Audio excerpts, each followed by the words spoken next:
එතකොට දැන් 6යි.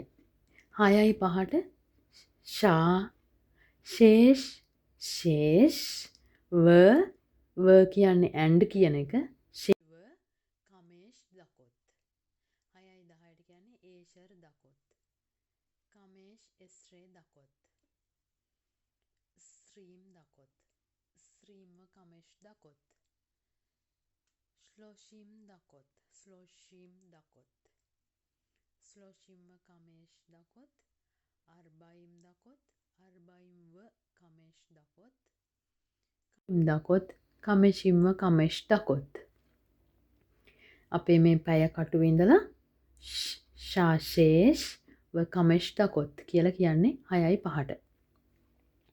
දැන් මෙතන අපි 6යි කාලා කියනවනේ. 6යි විනාඩි 15යි කියන්නේ නැතුව 6යි කාලා කියනවනේ. 6යි කාලා කියනවා නම් ශේෂ් ව රේවා. රේවා කියන්නේ කාලට. ශේෂ් ව රේවා. ශේෂ්ව හෙට්සි. හෙට්සි කියන්නේ භාගයට. එතකොට 7ට කාලක් නම් දැන් මේ ඔරලෝසුවේ කටුව මෙතෙන්ට යනවා. එතකොට 6:45 වෙනවා. එතකොට 7ට කාලයි නම් කියන්නේ මේකට කියන්නේ රේවා කාල රේවා ල ෂේවා රේවාල ෂේවා